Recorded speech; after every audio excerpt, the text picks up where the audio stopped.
Hola, ¿cómo están? Espero que estén muy bien. El tema de la clase de hoy es cuento tradicional maravilloso, ¿no? Dentro de los cuentos tradicionales, algunos tienen algunas características muy particulares, ciertas características muy particulares, que hace que los llamemos maravillosos, ¿no? Estos cuentos en general es verdad que forman parte de una tradición europea occidental, pero en su origen vienen a ser como una tercera corriente para distinguirla de las corrientes tradicionales que ya conocemos o hemos visto en alguna otra clase, como la corriente oriental o la corriente probablemente occidental que tenía raíces en la cultura grecolatina o grecorromana, ¿no? Estos cuentos provienen de una corriente que viene del norte de Europa, es también europea y además es incorporada a la cultura occidental muy rápidamente, pero en forma tardía, es decir, hacia el siglo XIX es popularizada en el resto de Europa, ¿no? Si bien algunos pueblos, obviamente, de Alemania, de Dinamarca, o sea, de la zona septentrional de Europa, conocía estos cuentos de manera oral, yo creo que se populariza mucho más a partir de las versiones publicadas por los hermanos Grimm, por ejemplo, ¿no? Que eran grandes compiladores de los cuentos que hasta ese momento se conocían por tradición oral y de generación en generación, ¿no? Es decir, que sí son cuentos muy antiguos, pero que se popularizaron recién hacia el siglo XIX y que ahí nos llega también a nosotros.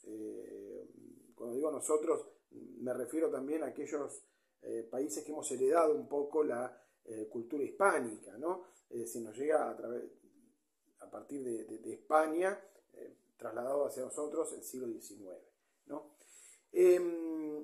Algunas características importantes de estos cuentos tradicionales maravillosos para distinguirlos de los otros, de los que son los cuentos tradicionales comunes. En primer lugar, la presencia de un elemento mágico, es decir, una varita mágica, un ungüento, un sombrero mágico, una capa de invisibilidad, ¿no? Con esto a lo mejor más de uno puede imaginarse rápidamente que podemos hacer referencia, por ejemplo, al libro de Harry Potter, ¿no? Lo que hace Rowling en Harry Potter es tomar no solamente elementos de la mitología occidental, mitología grecolatina, sino también elementos de justamente esta tradición de cuentística maravillosa.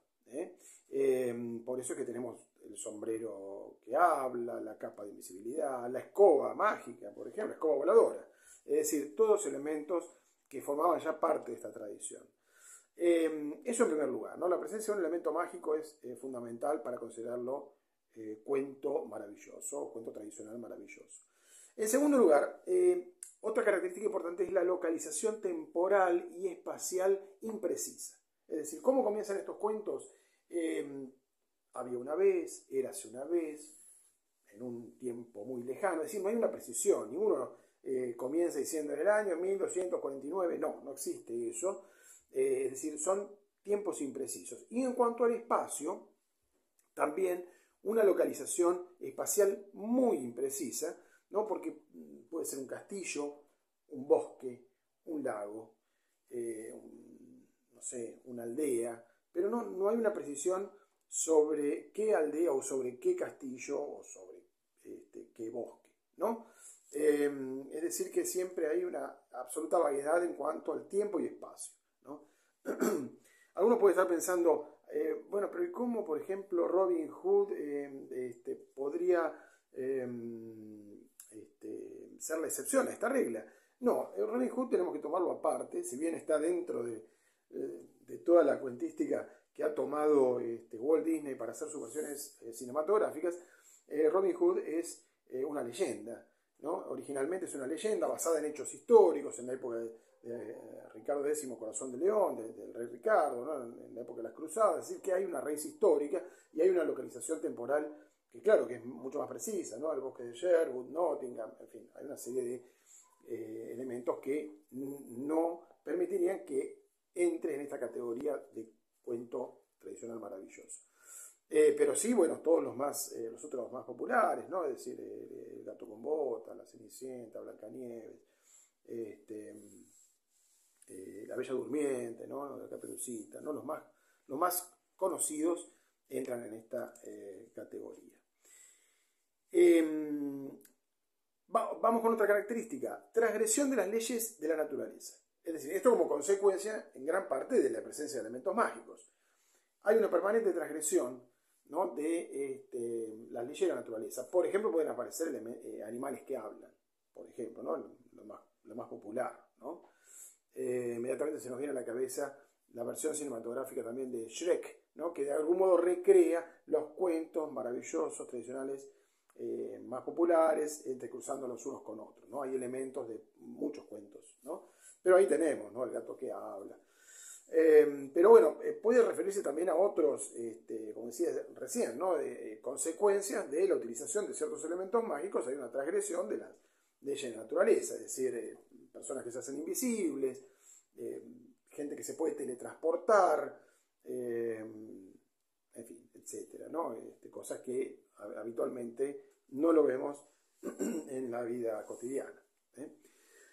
Vamos con otra característica: alejamiento de la realidad, ¿no? Mediante una exageración de las características de los seres humanos. ¿Qué significa esto? Hay una exageración permanente en todos los cuentos, ¿no?, de los rasgos humanos, o las características propias de un ser humano, o las virtudes o los vicios, ¿no? Es decir, esto pasa porque los personajes en los cuentos tradicionales maravillosos están absolutamente estereotipados, es decir,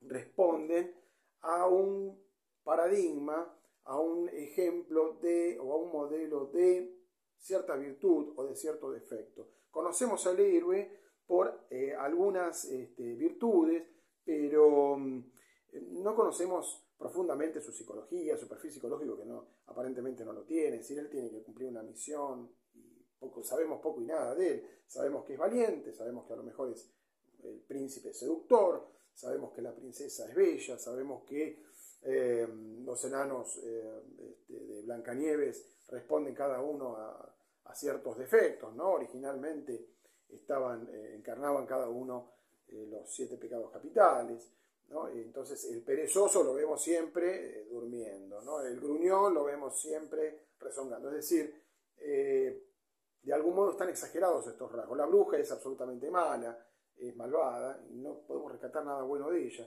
¿no? Entonces es fundamental que la bruja sea fea y malvada, ¿no? Ya es un estereotipo. Y eso es una exageración, obviamente, de las características humanas, ¿no?, que lo alejan de toda realidad. Bueno, muy bien. Hasta acá, digamos, las características generales del cuento tradicional maravilloso. Ahora voy a hablar un poquito de otras características que tienen que ver con la estructura de estos cuentos, es decir, con aspectos estructurales. Por ejemplo, en su más claro aspecto estructural en cuanto a cómo empieza y cómo termina.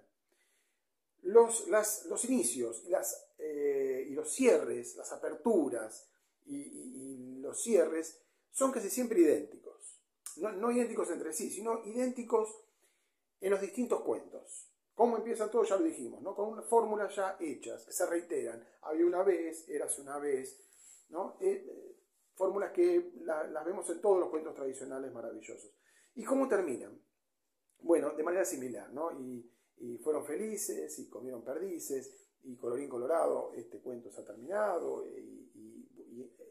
y bueno, y se casaron e intercambiaron sus anillos, es decir, con fórmulas también que se repiten una y otra vez, ¿no? Una y otra vez.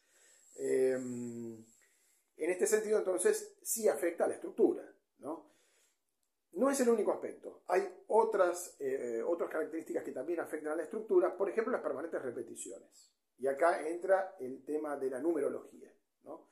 Hay elementos, personajes, que se repiten una y otra vez con un número bastante preciso y que tiene que ver con la herencia bíblica que recibieron todos estos relatos. Estos relatos tienen un origen o una fuente, digamos, en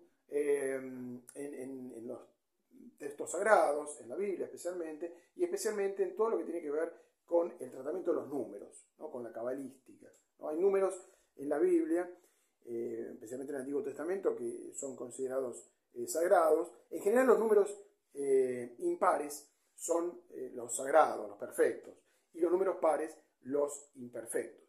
Por eso muchas referencias que tienen que ver con el número 5, con el número 7, ¿no? Que son considerados sagrados, y el 666, por ejemplo, que es todo lo contrario, ¿no? Que es considerado la bestia, ¿no? Es decir, el principio del mal, el diablo, el demonio.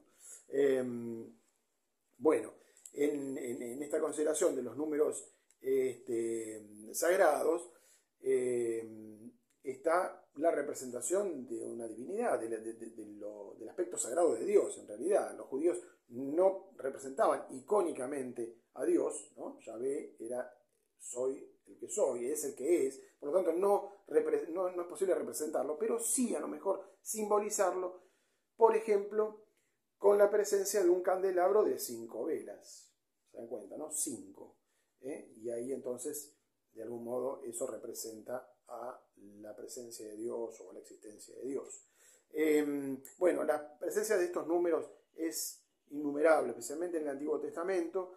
Repito, estos números, y en el Nuevo Testamento, ¿no? Son muy frecuentes el número 3, otro número impar, pero el número 3 que de algún modo también resume la perfección, ¿no? Y que de algún modo simboliza también Padre, Hijo y Espíritu Santo, o también la Sagrada Familia, ¿no? Jesús, María, José, ¿no? O sea, María, José y el niño Jesús, ¿no? De algún modo como la perfección, ¿no? 1 más 2 y siempre da 3, como que la familia cierra con los hijos, ¿no? Con la presencia de los hijos.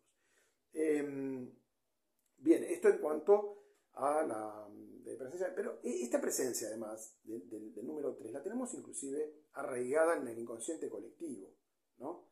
Fíjense que decimos no hay 2 sin 3, por ejemplo, que contamos antes de una decisión 1, 2, 3, ¿no? ¿Por qué? Porque lo tenemos ya incorporado como que es el número perfecto, no hay 2 sin 3, dije recién. La tercera es la vencida, decimos también, la tercera es la vencida. ¿Por qué la tercera y no la cuarta?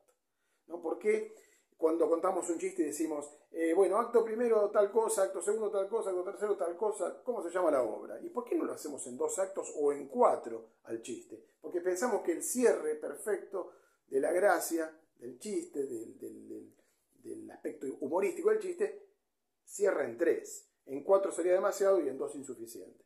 Se dan cuenta que lo tenemos ya incorporado al número 3 como un número de la perfección. Y este número 3 está muy presente en los cuentos tradicionales maravillosos. El número 7 también, ¿no? Ustedes podrán ver, qué sé yo, Blancanieves y los 7 enanitos. Ya dijimos, ¿no? Los 7 enanitos representando a los 7 pecados capitales que se oponen a las 7 virtudes, ¿no? Las 3 teologales, fe, esperanza, caridad, y las 4 cardinales, prudencia, justicia, fortaleza, templanza, ¿no? Eso sería un poco el sentido simbológico, la simbología, ¿no? La representación que hay detrás de estos números. Pero bueno, así como estaba el número 7 con los enanitos, mucha presencia del número 3, ¿no? Los 3 chanchitos, entre otras posibilidades. No los 3 mosqueteros, en realidad Alejandro Dumas, fíjense que Alejandro Dumas es el autor de Los 3 mosqueteros, una novela del siglo XIX, folletinesca, y asume esa misma tradición del inconsciente colectivo, ¿no? Porque él, cuando los mosqueteros eran 4 en realidad, si sumamos a D'Artagnan, pero él asume que el título perfecto sería el de 3 mosqueteros, haciendo como un compacto ahí, y que se agrega a D'Artagnan, ¿no? Pero está ahí, ¿no? Está el inconsciente. ¿Por qué le puso los 3 mosqueteros y no los 4 mosqueteros? Que habría sido a lo mejor un título más adecuado a toda la trayectoria de la trama, ¿no? Bueno, tiene que ver entonces con esto, tiene que ver con este inconsciente que tenemos en el que nos dice que el número 3 de algún modo es perfecto, o representa la perfección, o representa lo sagrado, ¿no? El cierre absoluto. Y está muy presente, repito, en estos cuentos tradicionales maravillosos, en los que suele haber 3 personajes, 3 hermanos, 3 pruebas que tiene que pasar el héroe a lo mejor para alcanzar la meta, 3 veces que se tiene que repetir la fórmula, una fórmula mágica, etcétera, etcétera. Está siempre presente de algún modo ese número 3, o eventualmente, repito, algún otro de estos números sagrados. Bueno, para ir terminando, además, otros aspectos estructurales son los marcados contrastes de los que ya de algún modo hablamos, estos marcados contrastes que están siempre presentes en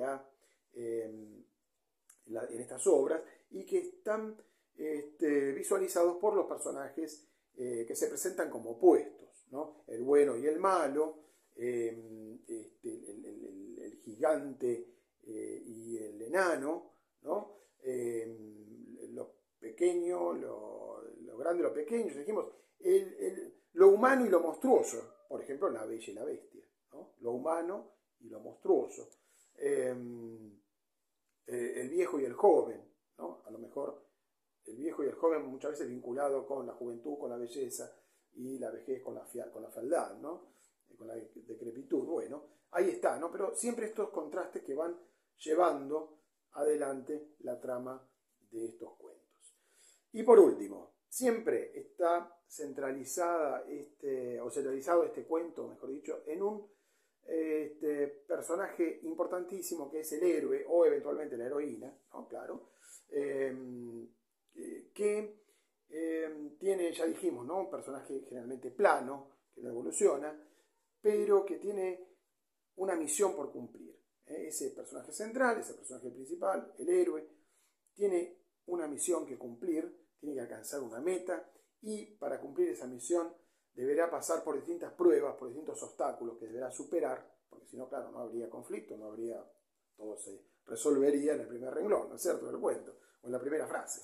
Entonces, tiene que cumplir, tiene que pasar ciertas pruebas, mejor dicho, y además tiene una serie de prohibiciones, o al menos una prohibición, es decir, para poder alcanzar la meta no deberás hacer tal cosa. Y además de tener esas prohibiciones o esa prohibición, en algún momento va a transgredir esa prohibición, ¿no? En algún momento va a meter la pata, como quien diría, ¿no? Y entonces el héroe va a tener como una caída, ¿no? Estamos pensando, qué sé yo, en el caso de la Bella Durmiente, la heroína, ¿no? No tenés que tocar la rueca con el dedo, ahí toca. En Blancanieves, no hables con extraños, pero le abre la bruja, le agarra, le acepta la manzana, muerde la manzana, ¿no?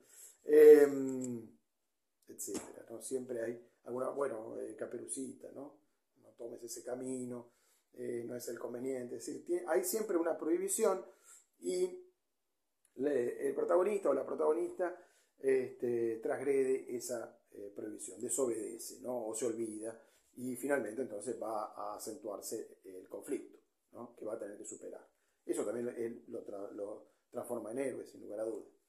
Bueno, muy bien, esto creo que ha sido una introducción por lo menos para poder abordar el tema de cuento tradicional maravilloso, ¿no? Van a ver que en los distintos cuentos tradicionales maravillosos están presentes estas características, en lo que también hemos llamado las funciones prop, ¿no? Si uno busca estos elementos están de algún modo presentes en las funciones prop que cualquiera de ustedes puede encontrar en internet, ¿no es cierto?